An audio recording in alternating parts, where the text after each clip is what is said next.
ಓಂ ತದೇತತ್ಸಹಸ್ರಂ ತತ್ಸರ್ವಂ ತಸ್ಯ ಮೇನ್ನಂ ಮಿತ್ರಂ ದಕ್ಷಿಣಂ ಸಜಿತಿ ಪ್ರಾಣಃ ಪರೋಕ್ಷಪ್ರಿಯಾ ಇವ ಹಿ ದೇವಾಃ ಪರೋಕ್ಷಪ್ರಿಯಾ ಇವ ಹಿ ದೇವಾಃ. ಓಂ ನಾರಾಯಣಾಯ ನಮಃ. ಓಂ ರುರೋಜ ಕವಿಭಿಃ ಕವಿಃ ಸನ್ ಸ ನೀವ್ಯಾಭಿಃ ಚರಿತಾರಮಚ್ಚಾ ಮಹೋವಾಜೇಭಿರ್ಮಹದ್ಭಿಶ್ಚ ಸೂಕ್ಷ್ಮೈಃ ಪುರುವೀರಾಭಿಃ. ಶ್ರೀ ಗುರುಭ್ಯೋ ನಮಃ. ಮಹಾಭಾರತದ ಅನುಶಾಸನ ಪರ್ವದ ವಿಷ್ಣು ಸಹಸ್ರನಾಮ ಸ್ತೋತ್ರದ 251ನೇಯ ನಾರಾಯಣ ಅನ್ನುವ ನಾಮವನ್ನು, ಹಾಗೆ ಅದಕ್ಕೆ ಸಂಬಂಧಿಸಿದ ಬೃಹತಿ ಮಂತ್ರವನ್ನು ಕೂಡ ನಾವು ನೋಡಲಿಕ್ಕೆ ತೊಡಗಿದ್ದೀವಿ. ಅದರಲ್ಲಿ ಆ ಬೃಹತಿ ಮಂತ್ರಕ್ಕೆ ಸಂಬಂಧಿಸಿದ ಮೂಲ ಋಗ್ವೇದದ ಮಂತ್ರದ ಅರ್ಥ ಏನು, ಸಾಯಣಾಚಾರ್ಯ ಬರೆದ ಅರ್ಥವನ್ನು ಕಳೆದ ದಿವಸ ನೋಡಿದ್ದೇವೆ. ಹಾಗೆ ಭಗವಂತಾಚಾರ್ಯರು ಕೂಡ ಮೂಲ ಋಗ್ವೇದದ ಮಂತ್ರಗಳಿಗೆ ಮಾಡಿದ ಅರ್ಥವನ್ನು ಗಮನಿಸಿದ್ದೇವೆ. ಸಂಪಾದಿತವಾದ ಬೃಹತಿ ಮಂತ್ರ ರಘುನಾಥ ಸ್ವಾಮಿಗಳ ದೃಷ್ಟಿಯಲ್ಲಿ ಅವರ ಸಂಪಾದನೆ ಕ್ರಮ ಮತ್ತು ಅವರು ಮಾಡಿದ ಅರ್ಥವನ್ನು ಕೂಡ ನೋಡಿದ್ದೇವೆ. ಅದಾದ ಬಳಿಕ ನಾನು ಹೇಳಿದ ಅನ್ವಯಾರ್ಥವನ್ನು ಕೂಡ ನೋಡಿದ್ದೇವೆ. ಇವತ್ತು ಅದರ ಭಾವಾರ್ಥ ನೋಡಬೇಕಾಗಿದೆ. ಅಲ್ಲಿ ಆ ಅನ್ವಯಾರ್ಥವನ್ನು ಇನ್ನೊಂದು ಬಾರಿ ನಾವು ಅವಲೋಕಿಸಬೇಕು. ರಘುನಾಥ ಸ್ವಾಮಿಗಳ ದೃಷ್ಟಿಯಲ್ಲಿ ರುರೋಜ ಅಂದರೆ ಭಗ್ನ ಮಾಡಿದ. ಯಾವುದನ್ನು ಭಗ್ನ ಮಾಡಿದ ಅಂದರೆ ಪಟ್ಟಣಗಳನ್ನು ಭಗ್ನ ಮಾಡಿದ. ಅದನ್ನು ಈ ಹಿಂದಿನ ಭಾಗದಲ್ಲಿ ಹೇಳಿದ್ದೆ. ಪಟ್ಟಣ ಅಂತನ್ನುವುದು ಈಗಿನ ಬೃಹತಿ ಮಂತ್ರದಲ್ಲಿ ಇಲ್ಲ, ಅದು ಹಿಂದಿನ ಬೃಹತಿ ಮಂತ್ರದಲ್ಲಿದೆ. ಭಗ್ನ ಮಾಡಿದ ಅಂತ ಕ್ರಿಯಾಪದ ಹೇಳಿದ ಮೇಲೆ ಅದಕ್ಕೆ ಕರ್ಮ ಬೇಕಾಯಿತು. ಕರ್ಮವನ್ನು ಹಿಂದಿನ ಮಂತ್ರದಿಂದ ತಗೊಳ್ಬೇಕು ಅಂತ ರಘುನಾಥ ಸ್ವಾಮಿಗಳ ಆಲೋಚನೆ. ಹಾಗೆ ಈ ಬಲ, ಭೋಗ ಮತ್ತು ಕುದುರೆ ಮೊದಲಾದ ಸಂಪತ್ತು ಇದೆಲ್ಲದರೊಂದಿಗೆ ಅಂತ ತೃತೀಯ ವಿಭಕ್ತಿ ಬಂದ ಮೇಲೆ ಅದರೊಂದಿಗೆ ನನ್ನ ಬಳಿಗೆ ಬಾ ಅಂತ ಭಗವಂತನ ಪ್ರಾರ್ಥನೆ ಮಾಡಬೇಕು. ಹಾಗಾದರೆ ಬಾ ಅಂತನ್ನುವುದನ್ನು ಮುಂದಿನ ಮಂತ್ರದಿಂದ ಅಧ್ಯಾಹಾರ ಮಾಡ್ಕೊಳ್ಬೇಕು. ಆ ಪ್ರಯಾಹಿ ಅಂತ, ಅದು ಕೂಡ ಈಗಿನ ಬೃಹತಿ ಮಂತ್ರದಲ್ಲಿ ಇಲ್ಲ. ಋಗ್ವೇದದಲ್ಲಿ ಮುಂದಿನ ಮಂತ್ರದಲ್ಲಿ ಆ ಪ್ರಯಾಹಿ ಅಂತಿದೆ, ಮತ್ತು ಪುರಃ ಪಟ್ಟಣಗಳು ಅಂತ ಹಿಂದಿನ ಮಂತ್ರದಲ್ಲಿದೆ. ಹೀಗೆಲ್ಲ ರಘುನಾಥ ಸ್ವಾಮಿಗಳ ವ್ಯಾಖ್ಯಾನದಲ್ಲಿ ಬಂದಿದೆ, ನಾವು ಅದನ್ನು ನೋಡಿದ್ದೇವೆ. ಆದರೆ ಈಗಿನ ಬೃಹತಿ ಮಂತ್ರದ ಸ್ವರೂಪ ಏನಿದೆ, ಬೃಹತಿ ಮಂತ್ರದ ಸ್ವರೂಪ ಏನಿದೆ ಮತ್ತು ಅದರಲ್ಲಿ ಯಾವ ಶಬ್ದಗಳಿವೆ ಅವುಗಳ ಮೂಲಕವೇ ಅನ್ವಯಾರ್ಥ ಹೇಳಬೇಕು. ಹಾಗೆ ಮಾಡಿದರೆ ಆ ಮಂತ್ರಕ್ಕೊಂದು ಅಖಂಡ ಅರ್ಥವನ್ನು ನಾವು ಚಿಂತನೆ ಮಾಡಿದಾಗ ಆಗ್ತದೆ. ತೀರಾ ಅನಿವಾರ್ಯ ಆದಾಗ ಅಧ್ಯಾಹಾರ ಮಾಡ್ಕೊಳ್ಬಾರ್ದು ಅಂತ ನಾನು ಹೇಳ್ತಿಲ್ಲ, ಆದರೆ ಸಾಧ್ಯವಾದಷ್ಟು ಅಧ್ಯಾಹಾರಗಳನ್ನು ತಪ್ಪಿಸ್ಬೇಕು. ಅದಕ್ಕಾಗಿ ಈ ರುರೋಜ ಅಂತ ಏನಿದೆ, ಭಗ್ನ ಮಾಡಿದ ಅಂತ, ಆ ರುರೋಜ ಅನ್ನೋದನ್ನು ಜರಿತಾರಂ ಅಂತನ್ನುವಂಥ ಕರ್ಮಕ್ಕೆ ನಾನು ಅನ್ವಯ ಮಾಡ್ಕೊಂಡಿದ್ದೇನೆ. ನಾರಾಯಣ ಇಂದ್ರ ಇಲ್ಲಿ ಕರ್ತೃ, ರುರೋಜ ಅಂತ ಅದರ ಕರ್ತೃ, ಅದರ ಕ್ರಿಯಾಪದ. ಅದಕ್ಕೆ ಜರಿತಾರಂ ಅಂತ ಅನ್ನೋದು ಕರ್ಮ. ಜರಿತಾರಂ ಅಂತ ಅನ್ನೋದಕ್ಕೆ ಉಳಿದವರೆಲ್ಲ ವ್ಯಾಖ್ಯಾನಕಾರರು ಕೂಡ ಸ್ತೋತ್ರ ಮಾಡುವವನು ಅಂತ ಅರ್ಥ ಮಾಡಿದರೆ, ನಾನು ಆ ವಯೋಹಾನಿ ಮಾಡಿಕೊಂಡವನು, ದೃಢ ವಯೋಹಾನು ಅನ್ನೋ ಧಾತುವಿನ ಮೂಲಕ ಯಾರು ವ್ಯರ್ಥವಾಗಿ ವಯಸ್ಸನ್ನು ಹಾನಿ ಮಾಡಿಕೊಂಡಿದ್ದಾನೆ ಅವನು ಜರಿತ. ಅಥವಾ ಈ ಭಗವಂತನನ್ನು ಜರಿಯುವವನು, ಭಗವಂತನನ್ನು ಭಾಗವತರನ್ನು ಜರಿಯುವವನು ಯಾರಿದ್ದಾನೆ, ನಿಂದಿಸುವವನು ಯಾರಿದ್ದಾನೆ ಅವನು ಜರಿತ. ಇವರಿಬ್ಬರನ್ನ ನಾವು ಕರ್ಮ ಅಂತ ಇಟ್ಕೊಂಡು ಅವರನ್ನು ಈ ಭಗವಂತ ಭಗ್ನ ಮಾಡ್ತಾನೆ, ಅವರನ್ನು ಮಣಿಸ್ತಾನೆ, ಸದೆ ಬಡಿತಾನೆ ಅನ್ನೋ ಅರ್ಥವನ್ನು ಹೇಳಿದೆ. ಹೀಗೆ ನಾನು ಹೇಳಿದ ಅರ್ಥದಲ್ಲಿ ಬೇರೆ ಯಾವ ಮಂತ್ರದಿಂದಲೂ ಕೂಡ ಏನನ್ನೂ ಅಧ್ಯಾಹಾರ ಮಾಡುವ ಪ್ರಸಂಗ ಬರಲಿಲ್ಲ. ಅದಕ್ಕಾಗಿ ಈ ಅರ್ಥ ಹೇಳಿದ್ದೆ. ಮತ್ತು ನಾರಾಯಣ ಅನ್ನೋ ಶಬ್ದಕ್ಕೆ ಪ್ರಸಿದ್ಧವಾದ ಅರ್ಥಗಳು ನೀರ ಮೇಲೆ ಮಲಗಿದವನು, ಎಲ್ಲ ತತ್ವಗಳಲ್ಲಿ ಸನ್ನಿಹಿತನಾದವನು ಅನ್ನೋ ಅರ್ಥವನ್ನೆಲ್ಲ ನಾವು ನೋಡಿ ಆಗಿತ್ತು. ಅಲ್ಲಿ ನರರು ಅಂದರೆ ವ್ಯರ್ಥವಾಗಿ ಜೀವನ ನಡೆಸುವಂಥ ವ್ಯಕ್ತಿಗಳು. ಅವರೆಲ್ಲರನ್ನ, ಅವರ ಗುಂಪನ್ನು ಆಯಯತಿ, ಅಯಗತವು ಅನ್ನೋ ಧಾತುವಿನ ಮೂಲಕ ಅದರ ನಿಜಂತದಲ್ಲಿ ನಾವು ಇಟ್ಕೊಂಡ್ರೆ ಅವರೆಲ್ಲರನ್ನು ಸನ್ಮಾರ್ಗದಿಂದ ಚ್ಯುತರನ್ನಾಗಿ ಮಾಡ್ತಾನೆ. ನಾರಂ ಆಯಯತಿ ಇತಿ ನಾರಾಯಣ ಅನ್ನೋ ಅರ್ಥವನ್ನು ನಮ್ಗೆ ಹೇಳಲಿಕ್ಕೆ ಸಾಧ್ಯ ಆಗಿತ್ತು. ಹಾಗಾಗಿ ನಾರಾಯಣ ಅಂದರೆ ವ್ಯರ್ಥವಾದ ಜೀವನವನ್ನು ನಡೆಸುವವರನ್ನು ಆತ ದೂರ ಇಡ್ತಾನೆ ಭಗವಂತ, ಸನ್ಮಾರ್ಗದಿಂದ ಚ್ಯುತರನ್ನಾಗಿ ಮಾಡ್ತಾನೆ ಅಂತ ಅರ್ಥ ಆಗ್ತದೆ. ಅದನ್ನು ಬೃಹತಿ ಮಂತ್ರ ಜರಿತಾರಂಭ ಭಂಜ ಎಂಬ 2 ಮಾತುಗಳನ್ನು ವ್ಯಾಖ್ಯಾನಿಸಿದೆ. ಅದಲ್ಲದೆ ಕವಿಭಿಸ್ಸನ್ ಅಂತ ಅಲ್ಲೊಂದು ಮಾತಿದೆ. ಕವಿಗಳು ಅಂದರೆ ಜ್ಞಾನಿಗಳಾದ ದೇವತೆಗಳು. ಆ ದೇವತೆಗಳ ಜೊತೆಗೂಡಿ ಇದು ಯಾವತ್ತೂ ಸಂಚಾರ ಮಾಡ್ತಿರ್ತಾನೆ ಅಂತ ಬಂದಿದೆ. ಆ ದೇವತೆಗಳ ಜೊತೆಗೂಡಿ ಇರ್ತಾನೆ ಅಂತ ಹೇಳಿದ್ರಿಂದ ಆತ ತತ್ವಾಭಿಮಾನಿ ದೇವತೆಗಳ ಸಂಗಡ ಇರ್ತಾನೆ ಅಂತನ್ನೋದನ್ನು ಕೂಡ ನಾವು ತೋರಿಸಿದಾಗಾಯಿತು. ನರಾಜ್ಯಾತಾನಿ ತತ್ವಾನಿ ಅಂತ ಅನುಶಾಸನ ಪರ್ವದಲ್ಲಿ ಬಂದಂಥ ಆ ಮಾತನ್ನು ನಾವು ನೋಡಿದ್ದೀವಿ. ಎಲ್ಲ ತತ್ವಗಳು ಈ ಭಗವಂತನ ಸನ್ನಿಧಾನಕ್ಕೆ ಪಾತ್ರವಾದವುಗಳು. ನಾರಾಯಣ ಅಂದರೆ ಆ ತತ್ವಗಳಲ್ಲಿ ಸನ್ನಿಹಿತನಾದವನು ಅಂತಿಷ್ಟು ಅರ್ಥ ಆಗ್ತದೆ. ಅಂಥ ಭಗವಂತನನ್ನ ಅವನು ಈ ದುಷ್ಟರನ್ನ, ರಾಜಸರನ್ನ ದೂರ ಇಟ್ಟವನು, ತಾಮಸರನ್ನ ಸದೆ ಬಿಡದವನು. ಒಂದು ವೇಳೆ ಜರಿತಾದ ಸ್ತೋತ ಅಂತ ಅರ್ಥ ಮಾಡಿದರೂ ಕೂಡ ಆ ಸ್ತೋತ್ರವಿಗೆ ಪರೀಕ್ಷೆ ಮಾಡಲಿಕ್ಕೋಸ್ಕರ ಅನೇಕ ಐಹಿಕ ಪದಾರ್ಥಗಳನ್ನು ಕೊಡ್ತಾನೆ. ಐಹಿಕ ಪದಾರ್ಥಗಳನ್ನು ಪಡೆದ ಆ ಭಕ್ತ ಅದರಲ್ಲೇ ಮಗ್ನನಾಗಿಬಿಡ್ತಾನೋ ಅಥವಾ ಅದನ್ನು ದಾಟಿ ಮೇಲೆ ಬರ್ತಾನೋ ಅಂತ ನೋಡುವುದು ಭಗವಂತನ ಉದ್ದೇಶ ಆಗಿರ್ತದೆ ಅಂತನೋ ಅರ್ಥವನ್ನು ಕೂಡ ನೋಡಿದ್ದೇವೆ. ಇನ್ನು ಅದಕ್ಕೆ ಭಾವಾರ್ಥ, ಇಷ್ಟೆಲ್ಲ ಈ ಅನ್ವಯಾರ್ಥ ಹೇಳುವಾಗಲೇ ಹೆಚ್ಚು ಕಡಿಮೆ ಅದರ ಭಾವಾರ್ಥವನ್ನು ಕೂಡ ಹೇಳಿದ್ದೇನೆ. ಮತ್ತೊಮ್ಮೆ ಆದರೂ ಅದರ ಭಾವಾರ್ಥವನ್ನು ಹೇಳುವ ಪ್ರಯತ್ನ ಮಾಡ್ತೇನೆ. ಸರ್ವಜ್ಞನೂ ಸರ್ವಗುಣ ಪರಿಪೂರ್ಣನೂ ಸರ್ವೋತ್ತಮನೂ ಆದಂಥ ಭಗವಂತನೇ, ನೀನು ಲಕ್ಷ್ಮೀ ಬ್ರಹ್ಮ ಮೊದಲಾದ ತತ್ವಮಾನಿ ದೇವತೆಗಳಲ್ಲಿ ಯಾವತ್ತೂ ಕೂಡ ಸನ್ನಿಹಿತನಾಗಿರ್ತಿ. ನಿನ್ನನ್ನು ಆರಾಧಿಸಲಿಕ್ಕೆ ಅಥವಾ ಸ್ತುತಿಸಲಿಕ್ಕೆ ಹೊರಟಂತಹ ಭಕ್ತನನ್ನು ನೀನು ಆ ದೇವತೆಗಳ ಜೊತೆಗೂಡಿಯೇ, ಜ್ಞಾನಶ್ರೇಷ್ಠರಾದ ಆ ದೇವತೆಗಳ ಜೊತೆಗೂಡಿಯೇ ಪರೀಕ್ಷೆ ಮಾಡ್ತೀವಿ. ಅದಕ್ಕಾಗಿ ಆ ಭಕ್ತರಿಗೆ ನಾನಾ ಥರದ ಐಹಿಕ ಪ್ರಲೋಭನೆಗಳನ್ನು ಒಡ್ಡುತ್ತೆ. ಅಲಂಕೃತರಾದ ಬೇಕಾದಷ್ಟು ಸಂತಾನವನ್ನು ಕೊಡಬಲ್ಲ ಸಾಮರ್ಥ್ಯ ಇರುವಂಥ ಸ್ತ್ರೀಯರನ್ನು ಗಂಡಸರಿಗೆ ಕೊಡುತ್ತೆ, ಹೆಂಗಸರಿಗೆ ಪುರುಷರನ್ನು ಕೊಡುತ್ತೆ. ಹೀಗೆ ಗಂಡಿಗೆ ಹೆಣ್ಣು, ಹೆಣ್ಣಿಗೆ ಗಂಡು, ಇದು ಒಂದು ಆಕರ್ಷಣ, ಐಹಿಕ ಭೋಗ. ಅದನ್ನು ಕೊಟ್ಟು ಈ ಜಗತ್ತಿನಲ್ಲಿಯೇ ಅವರು ಮುಳುಗಿ ಬಿಡ್ತಾರ ಅಥವಾ ಅದರಿಂದ ಹೊರಟು ಮೇಲೆದ್ದು ಅಧ್ಯಾತ್ಮದ ಕಡೆ ಸಾಗುತ್ತಾರ ಅನ್ನೋದನ್ನು ನೀನು ಪರೀಕ್ಷೆ ಮಾಡ್ತೀವಿ. ಇದು ಅವರ ಸಾಧನೆಗೆ ತೀವ್ರ ಭಂಗ ತರುತ್ತಿ ಅಂತ ಮೊದಲನೇ ಅರ್ಥ. ನಿನ್ನನ್ನು ಆರಾಧನೆ ಮಾಡದೆ ಆಯುಷ್ಯ ಹಾಳು ಮಾಡಿಕೊಳ್ಳುವಂಥ ರಾಜಸ ಏನಿದ್ದಾನೆ ಅವನಿಗೂ ಕೂಡ ನೀನು ಬಹಳ ಸಂತಾನ ಕೊಡಬಲ್ಲಂತಹ ಅಲಂಕೃತ ಸ್ತ್ರೀಯರನ್ನು ಕೊಡ್ತೀವಿ, ವಿಪುಲ ಭೋಗಗಳನ್ನು ಕೊಡ್ತೀವಿ. ಭೋಗಗಳನ್ನು ಕೊಟ್ಟರೆ ಸಾಕಾಗೋದಿಲ್ಲ, ಆ ಭೋಗವನ್ನು ಅನುಭವಿಸಲಿಕ್ಕೆ ಶಕ್ತಿ ಬೇಕಾಗ್ತದೆ, ಆ ಶಕ್ತಿಯನ್ನು ಕೂಡ ಕೊಡ್ತೀವಿ. ಅಂಥ ಆ ರಾಜಸನಾದ ವ್ಯಕ್ತಿಯನ್ನು ನೀನು ಈ ಎಲ್ಲ ಜ್ಞಾನಿಗಳಾದಂಥ ದೇವತೆಗಳ ಜೊತೆಗೂಡಿ ಅವರನ್ನು ಪರೀಕ್ಷಿಸ್ತಿ, ಕೊನೆಗೆ ಅವರಿಗೊಂದು ಪೂರ್ಣವಾದಂಥ ಭಂಗವನ್ನೇ ತರ್ತಿ ಅಂತಿಷ್ಟಿದು ಅದರ ಅರ್ಥ. ಕನ್ನಡದಲ್ಲಿ ನಾನು ಹೇಳಿದೆ, ಜರೆಯುವುದು ಅಂದರೆ ನಿಂದಿಸುವುದು ಅನ್ನೋ ಅರ್ಥ ಜರಿತ ಅನ್ನುವುದಕ್ಕೆ ಮೂಲ ಸಂಸ್ಕೃತದಲ್ಲಿ ಇದೆಯೋ ಇಲ್ಲವೋ ಗೊತ್ತಿಲ್ಲ. ಒಂದು ವೇಳೆ ಹಾಗಿದ್ದರೆ ಭಗವಂತನನ್ನು ನಿಂದಿಸುವ ವ್ಯಕ್ತಿ ಏನಿದ್ದಾನೆ ಅವನನ್ನು ಈ ಭಗವಂತ ಸದೆ ಬಡಿತಾನೆ ಅನ್ನೋ ಅರ್ಥವೂ ಕೂಡ ನಮಗೆ ಸಿಗ್ತದೆ. ಇಷ್ಟು ಭಾವಾರ್ಥ ಆದರೂ.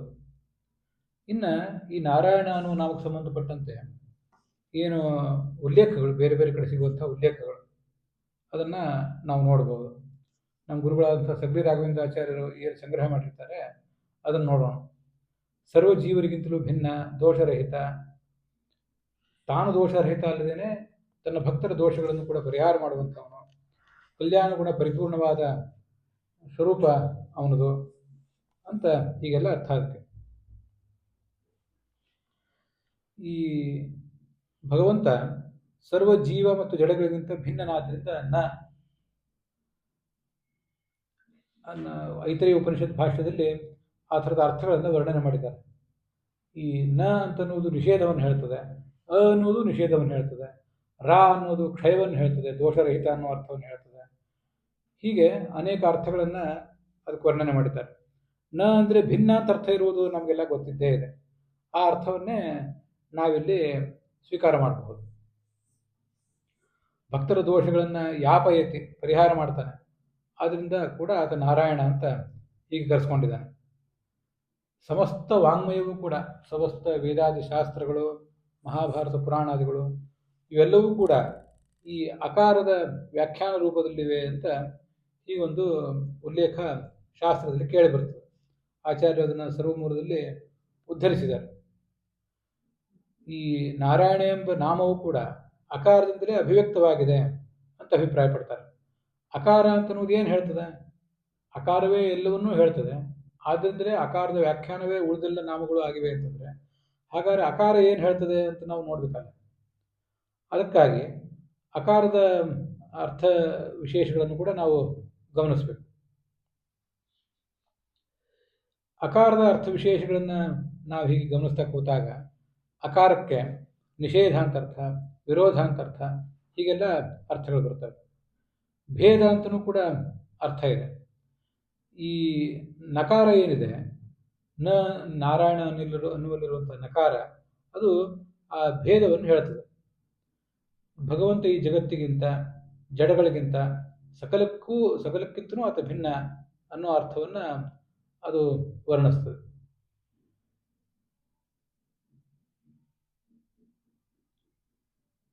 ಏಕಾರ್ಥತ್ವಾದಕಾರೋಸೋ ನಕಾರತ್ವ ಉಪಾಗತಃ ದೀರ್ಘೀಭೂತಃ ಪುನಸ್ತೇನೆ ವಾಕಾರೇಣ ಸಹ ಸ್ಥಿತಃ ಅಂತ.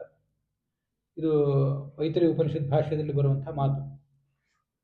ಅಕಾರಸ್ಯ ವಿಕಾರೋಯಂ ಓಂಕಾರ ಇತಿ ಕಥ್ಯತೆ ಅಕಾರೇಣೇವ ತತ್ಸರ್ವಂ ಉಕ್ತಂ ಆಧಿಕ್ಯ ವಕ್ತೃತಃ. ಅಕಾರದಿಂದಲೇ ಈ ಓಂಕಾರದ ಅರ್ಥವೂ ವ್ಯಕ್ತವಾಗಿದೆ. ನಾರಾಯಣ ಅನ್ನುವ ಮಾತಿನ ಅರ್ಥವೂ ಕೂಡ ಅಕಾರದಿಂದಲೇ ವ್ಯಕ್ತ ಆಗಿದೆ. ಆದ್ದರಿಂದ ನಾರಾಯಣ ಎಲ್ಲರಿಗಿಂತಲೂ ಭಿನ್ನ ಅನ್ನೋ ಅರ್ಥವನ್ನು ಹೇಳ್ತದೆ. ನ ಅಂದ್ರೂ ಭಿನ್ನ ಅಂತ ಅರ್ಥ, ಅ ಅಂದ್ರೂ ಭಿನ್ನ ಅಂತ ಅರ್ಥ. ನಾರಾಯಣ ಎಂಬಲ್ಲಿರುವ ನ, ಅ, ರ, ಅ, ಯ, ಅದಾದ್ಮೇಲಿರುವ ಅಕಾರ, ನಕಾರ ಆದ್ಮೇಲಿರುವ ಅಕಾರ, ಇವೆಲ್ಲವೂ ಕೂಡ ಭಗವಂತ ಜಗತ್ತಿಗಿಂತ ಪೂರ್ಣ ವಿಭಿನ್ನ ಅಂತ ಅನ್ನೋದನ್ನೇ ವರ್ಣನೆ ಮಾಡ್ತದೆ. ಆದ್ದರಿಂದಲೇ ಆತ ನಾರಾಯಣ ಅಂತ ಹೀಗೆ ವರ್ಣಿತನಾಗ್ತಾನೆ. ಏಕಾರ್ಥತ್ವಾದ ಅಕಾರೋಸೌ ನಕಾರತ್ವ ಉಪಾಗತಃ. ನಕಾರಕ್ಕೂ ಅಕಾರಕ್ಕೂ ಒಂದೇ ಅರ್ಥ ಇರುವುದರಿಂದ ನಾರಾಯಣ ಎಂಬಲ್ಲಿ ಮೊದಲು ನಕಾರ ಇದೆ.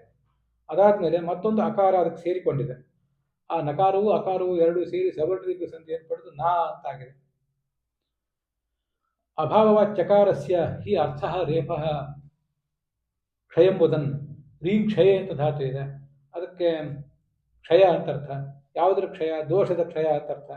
ಅದಕ್ಕೂ ಅಲ್ಲಿ ಪಕ್ಕದಲ್ಲಿ ಒಂದು ಅಕಾರ ಇದೆ. ಆ ರ ಮತ್ತು ಅ ಇವೆರಡು ಸೇರಿ ರಾ ಅಂತಾಗಿದೆ. ಹೀಗೆ ಸಕಲ ದೋಷಗಳು ಕೂಡ ಆತನಲ್ಲಿ ಇಲ್ಲ, ಯಾವ ದೋಷವೂ ಆತನಲ್ಲಿ ಇಲ್ಲ ಅಂತ ಈಗ ಅರ್ಥ ಆಗ್ತದೆ. ಮುಂದೆ ಅಲ್ಲಿ ಯಕಾರ ಇದೆ.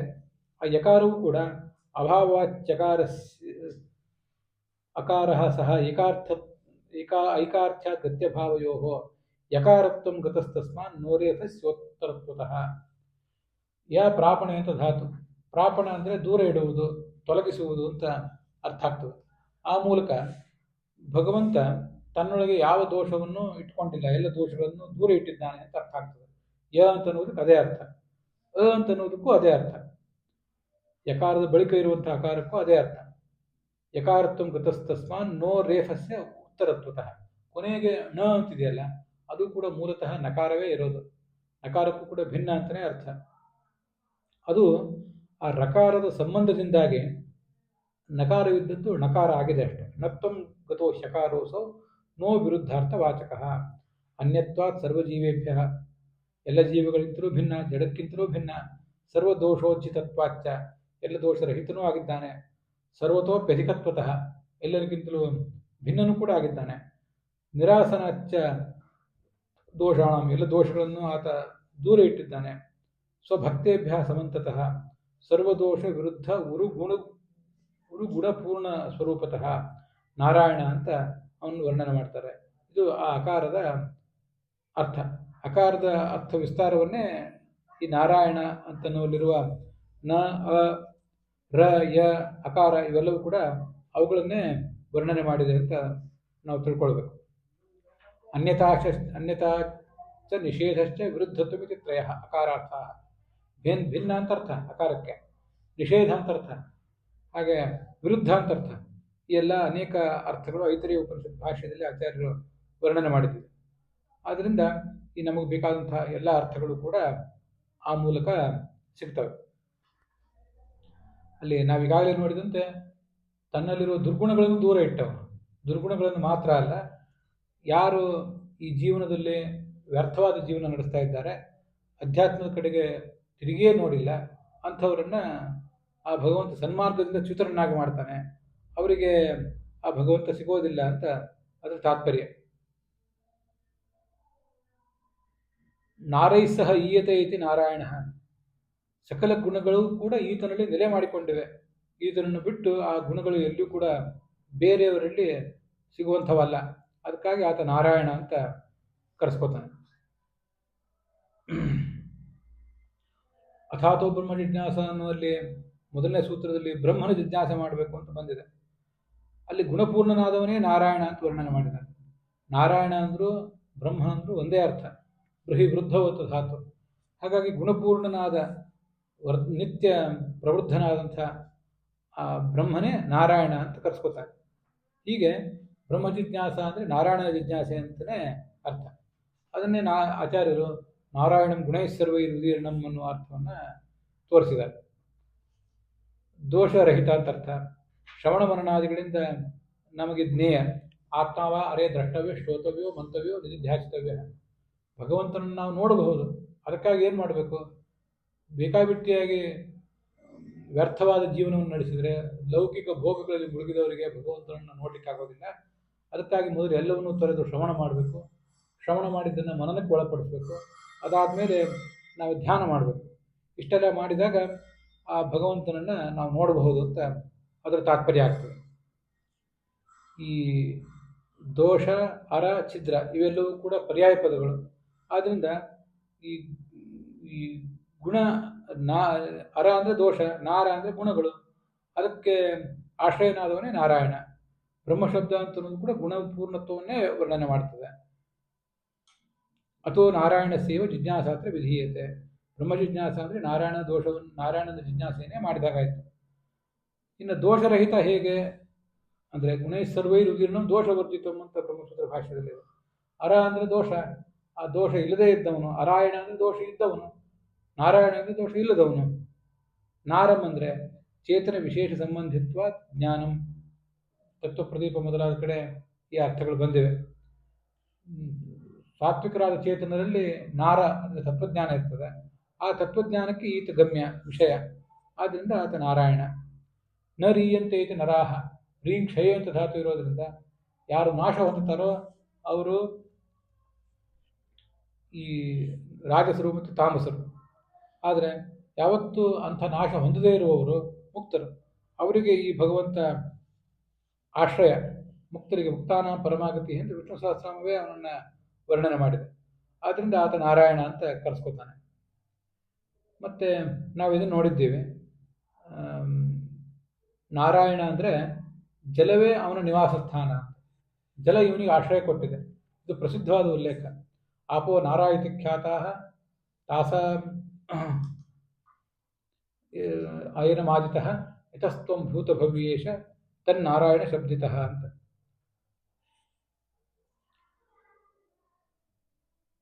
ಈ ಭಗವಂತನಿಂದ ಹುಟ್ಟಿದ ನೀರಿಗೆ ನಾರ ಅಂತ ಕರೀತಾರೆ. ಆ ನೀರು ತಾಸು ಆಸೀತ್. ಆ ನೀರಿನಲ್ಲಿ ಆತ ಮಲಗಿದ್ದರಿಂದ ಅವನಿಗೆ ನಾರಾಯಣ ಅಂತ ಶಾಸ್ತ್ರದಲ್ಲಿ ಹೇಳ್ತಾರೆ. ಆಪೋ ನಾರಾಯಿತಿ ಪ್ರೋಕ್ತಾ ಆಪೋ ವೈ ನರಸೂನವಃ ಅಯನಂ ತಸ್ಯತಾ ಪೂರ್ವಂ. ಭಗವಂತನಿಗೆ ಈ ನೀರೇ ಆಶ್ರಯವಾಗಿತ್ತು ಹಿಂದೆ. ಅಂದರೆ ನೀರಿಲ್ಲದೆ ಭಗವಂತ ಬದುಕಿರಲಿಲ್ಲ ಅಂತ ಅರ್ಥ ಅಲ್ಲ. ಆ ನೀರಿನಲ್ಲಿ ಈತ ಪವಡಿಸಿದ್ದಾನೆ ಅಂತ ಅರ್ಥ. ಇದೊಂದು ಅರ್ಥ ವ್ಯಾಸಸ್ಮೃತಿಯಲ್ಲಿ ಬಂದದ್ದು, ಸೂತ್ರ ಭಾಷೆಯಲ್ಲಿ ಆಚಾರ್ಯ ಹೇಳಿದ್ದು. ಇನ್ನೊಂದು ಅರ್ಥ ಈ ಹಿಂದೆ ಅನೇಕ ಸರಿ ಹೇಳಿದ್ದೆ, ಅದು ಹರಿವಂಶದಲ್ಲಿ ಬಂದಿದೆ. ನೀರು ಭಗವಂತನಿಗೆ ಆಶ್ರಯ ಅಂತ ಇಲ್ಲಿದ್ದರೆ ನೀರಿಗೆ ಆಶ್ರಯದಾತ ಈತ ಅಂತ ಬಂದಿದೆ. ನಾರ ಆಪ ಸಮಾಖ್ಯಾತ ತಾಸಾಂ ಅಯನಮಾದಿತಃ ಯತಸ್ತ್ವಂ ಭೂತಭವ್ಯೇಶ. ಹಿಂದಿನ ಮುಂದಿನದರ ಎಲ್ಲದರೂ ಒಡೆಯನಾದನು ಭಗವಂತನೇ. ಈ ನೀರಿಗೆ ನೀನೇ ಅನಾದಿ ಕಾಲದಿಂದಲೂ ಆಶ್ರಯನಾಗಿದ್ದೆ. ತಾಸಾಂ ಅಯನಂ, ಆದಿ ಕಾಲದಿಂದಲೂ ನೀನೇ ಅವುಗಳಿಗೆ ಆಶ್ರಯನಾಗಿದ್ದೆ. ಅದರಿಂದ ನೀನು ನಾರಾಯಣ. ಇಲ್ಲಿ ಹಿಂದೆ ನಾರಾಹ ಅಯನಂ ಯಶಸಃ ಅಂತ ಬಹುರೀ ಸಮಾಸ ವ್ಯಾಸಸ್ಮೃತಿ ಬ್ರಹ್ಮಸೂತ್ರ ಭಾಷ್ಯದಲ್ಲಿ ಬಂದದ್ದು ನಾವು ಇಟ್ಕೊಂಡ್ರೆ, ನಾರಾಹ ಅಯನಂ ಅಂದರೆ ವಿಗ್ರಹ ರೂಪಂ, ಯಶಸಃ ನಾರಾಯಣ. ಈ ನಾರಾಯಣಂ ಅಯನಂ ನಾರಾಯಣ ಅಥವಾ ನಾರಾಯಣಂ ಅಯನಃ ನಾರಾಯಣ ಅಂತ ಮಾಡಿದಾಗ ಅದು ನೇರವಾಗಿಯೇ ಬಹುರೀ ಸಮಾಸವಿಲ್ಲದೆ ಷಟ್ಟಿದ ಪುರುಷದ ಮೂಲಕವೇ ಭಗವಂತನನ್ನು ಹೇಳ್ತದೆ. ಮತ್ತು ಅಯನಃ ಅಂತ ನಪುಂಸಕಲಿಂಗ ಇಟ್ಕೊಂಡು ಆಮೇಲೆ ಬಹುರೀಹಿ ಆದಮೇಲೆ ಅದು ಪುಲ್ಲಿಂಗ ಆಯಿತು ಅಂತ ನಾವು ಭಾವಿಸಬೇಕಾಗಿಲ್ಲ. ಈ ಸ್ತ್ರೀಗುಣ ಪುಂಗುಣಾಶ್ಚೈವ ನಪುಂಸಕ ಗುಣ ಅಪಿ ಯದಧೀನ ವ್ಯತ್ಯಯ ಸ್ಯಾತ್. ಭಗವಂತ ಎಲ್ಲ ಲಿಂಗಗಳಿಂದಲೂ ವಾಚ್ಯ. ಅಯನಃ ಅಂತ ಅವನನ್ನೇ ನಾವು ಪುಲ್ಲಿಂಗದಲ್ಲಿ ಹೇಳಿದರೂ ಕೂಡ ಏನು ತಪ್ಪಿಲ್ಲ ಅಂತ ಅನ್ನೋದನ್ನು ಗೋವಿಂದಾಚಾರ್ಯರು ಮೊದಲಾದವರು ಎಡೆ ಇದ್ದಾರೆ. ಆದ್ರಿಂದಲೇ ಸ್ತ್ರೀಯರ ಗುಣ, ಪುರುಷರ ಗುಣ, ನಪುಂಸಕರ ಗುಣ ಎಲ್ಲವೂ ಕೂಡ ಭಗವಂತನ ಗುಣ. ಆದ್ದರಿಂದ ಭಗವಂತನನ್ನು ಹೇಳುವ ಯಾವ ಶಬ್ದದಲ್ಲಿಯೂ ಕೂಡ ಲಿಂಗ ವ್ಯತ್ಯಾಸ ಮಾಡಿದರೆ ಅಲ್ಲೇನು ದೋಷ ಆಗೋದಿಲ್ಲ ಅಂತ ವರ್ಣನೆ ಮಾಡಿದ್ದಾರೆ. ಆದ್ದರಿಂದ ನೀರಿಗೆ ಇವನು ಆಶ್ರಯ ಅಂತ ಅದರ ತಾತ್ಪರ್ಯ ಆಗ್ತದೆ. ಯಶ್ಯೇತೆ ಪ್ರಳಯೋ ವಿಷ್ಣು ಶೂನ್ಯನಾಮ ನಿರಾಕೃತಿ ಸತು ನಾರಾಯಣೋ ನಾಮ ನರಾಣಾಂ ಅಯನತ್ವತಃ. ಇದು ಕೂಡ ಭಾಗವತ ತಾತ್ಪರ್ಯದಲ್ಲಿ ಬಂದಿರುವಂತಹ ಒಂದು ವಿಚಾರ. ಜೀವರ ಸಮೂಹಕ್ಕೆ ಆಶ್ರಯ ಅಂತ ಅರ್ಥ. ಶೂನ್ಯನಾಮ ಮಹಾಕೃತಿ, ಅವನು ನರಾಣಾಂ ಅಯನತ್ವತಃ, ಎಲ್ಲ ಜನರಿಗೂ ಆಶ್ರಯ ಕೊಟ್ಟವನು. ಆದ್ದರಿಂದ ಆತನನ್ನ ನಾರಾಯಣ ಅಂತ ಕರೆಯುವುದನ್ನೇ ನಾರಾಯಣ ಅಂತ ಕರೀತಾರೆ. ನಾರ ಅಂದರೆ ಜನರ ಸಮೂಹ, ಅದಕ್ಕೆ ಆಶ್ರಯ ಕೊಟ್ಟವನಾದ್ರಿಂದ ಆತ ನಾರಾಯಣ ಅಂತ ವಾಚ್ಯನಾಗ್ತಾನೆ. ಹೀಗೆ ಆ ಭಗವಂತನನ್ನ ನಾರಾಯಣ ಎಂಬ ಶಬ್ದಗಳು ಈ ಥರ ಬೇರೆ ಬೇರೆ ದೃಷ್ಟಿಯಿಂದ ವರ್ಣನೆ ಮಾಡ್ತವೆ.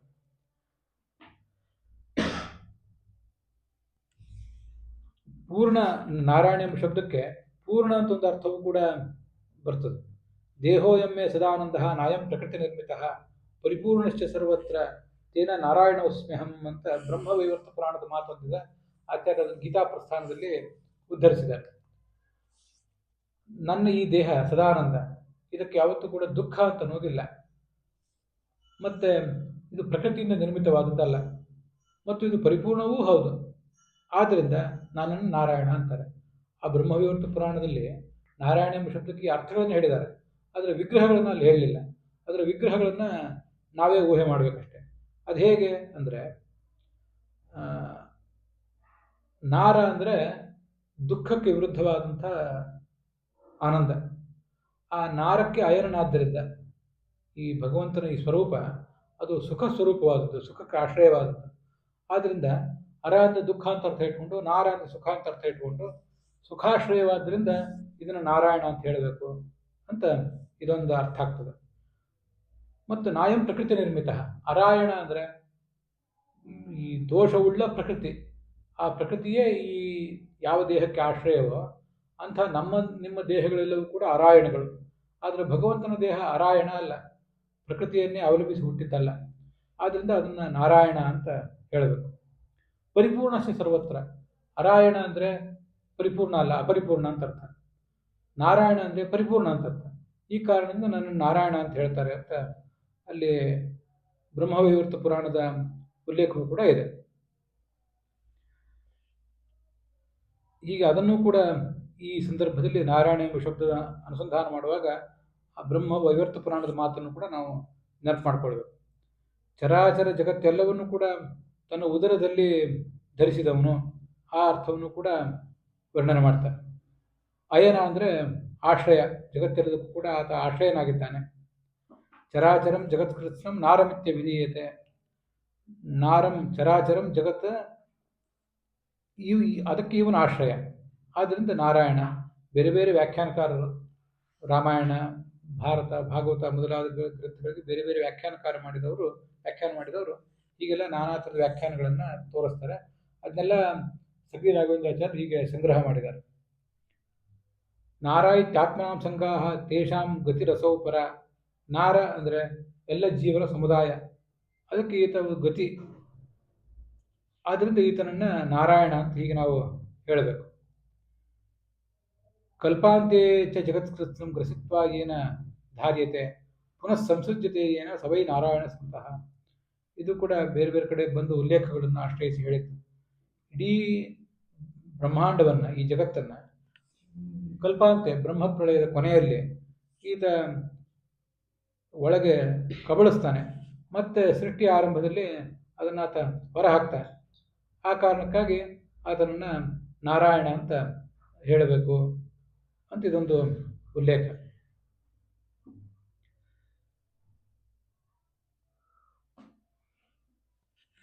ಮತ್ತೆ ಚರಾಚರ ಜಗತ್ತಿಗೆ ಜ್ಞಾನವನ್ನು ಕೂಡ ಕೊಡುವವನು. ಆ ನರ ಅಂತಂದ್ರೆ ಚರಾಚರ ಜಗತ್ತು, ಅದಕ್ಕೆ ಜ್ಞಾನವನ್ನು ಕೊಡುವವನು ಅಂತನೂ ಅರ್ಥವನ್ನು ಕೆಲವರು ವ್ಯಾಖ್ಯಾನಕಾರರು ಮಾಡಿದ್ದಾರೆ. ಈ ವೇದದಿಂದ ಪ್ರತಿಪಾದ್ಯ ಅಂತ ಇನ್ನೊಂದು ಅರ್ಥ. ನಾರಗಳು ಅಂದರೆ ವೇದಗಳು, ಆ ವೇದಗಳಿಂದ ಪ್ರತಿಪಾದ್ಯನಾದವನು ಈ ಭಗವಂತ. ಯಾಕೆ ವೇದಗಳನ್ನು ನಾರ ಅಂತ ಹೇಳಬೇಕು ಅಂದರೆ, ನರರು ಅಂದರೆ ಸಾಧಕರು. ಆ ಸಾಧಕರಿಗೆ ಉಪಕಾರಕವಾದವುಗಳು ಈ ವೇದಗಳು. ಯಾಕಂದರೆ ಅವರಿಗೆ ಸನ್ಮಾರ್ಗ ತೋರಿಸಿದಂಥವು. ಹೇಗೆ ಈ ಭಗವಂತನನ್ನು ತಿಳಿದು ಆ ಮೂಲಕ ಅವನನ್ನು ತಲುಪಬೇಕು ಅಂತನ್ನೋದನ್ನು ತೋರಿಸುವುದರಿಂದ ನಮಗೆಲ್ಲರಿಗೂ ಪರಮೋಪಕಾರಕವಾದದ್ದು ವೇದಗಳು. ಆ ವೇದಗಳಿಂದ ಈತ ಪ್ರತಿಪಾದ್ಯ ಆದ್ದರಿಂದ ಆತನನ್ನು ನಾರಾಯಣ ಅಂತ ಹೇಳಬೇಕು. ಅದಕ್ಕಾಗಿ ಆತನನ್ನು ನಾರಾಯಣ ಅಂತ ಈ ಒಂದು ಅರ್ಥದಿಂದ ಕೂಡ ಹೇಳಿದ್ದಾರೆ. ಸುಧಾದಲ್ಲಿ ಇತ್ಯಾದಿ ಕಡೆಗಳಲ್ಲಿ ಬೇರೆ ಬೇರೆ ಕಡೆ ಬಂದಿರುವಂತಹ ಅರ್ಥಗಳಿವೆ. ಸುಧಾ ಅದು ಮತ್ತು ಅದರ ಟಿಪ್ಪಣಿಗಳಲ್ಲಿ ಅನೇಕ ಜ್ಞಾನಿಗಳು ಹೇಳಿದಂತಹ ಕೆಲವು ವ್ಯಾಖ್ಯಾನಗಳನ್ನು ಇವತ್ತು ನಾವು ನೋಡಿದ್ದೀವಿ. ಇನ್ನೂ ಅನೇಕ ವ್ಯಾಖ್ಯಾನಗಳನ್ನು ನಾರಾಯಣ ಎಂಬ ಶಬ್ದಕ್ಕೆ ನೋಡುವುದಿದೆ. ಅದನ್ನು ನಾಳೆ ದಿವಸ ನೋಡೋಣ. ಇಲ್ಲಿಗೆ ಇವತ್ತಿನ ಈ ಭಾಗ ಸಮಾಪ್ತವಾಗಿದೆ. ಹುಸಿಯ ನಾಡಿ ಹೊಟ್ಟೆ ಹೊರೆವ ವಿಷಯದಲ್ಲಿ ರಸಿಕನೆಂದು ಹುಸಿಗೆ ಹಾಕಿದಿರೋ ಇನ್ನು ಋಷಿಕೇಶನೇ, ಈಶ ನಿನ್ನ ಚರಣ ಭಜನೆ ಆಸೆಯಿಂದ ಮಾಡುವೆ, ದೋಷ ರಾಶಿ ನಾಶ ಮಾಡು ಶ್ರೀಶಕೇಶವ. ಶ್ರೀಕೃಷ್ಣಾರ್ಪಣ ಮಸ್ತು.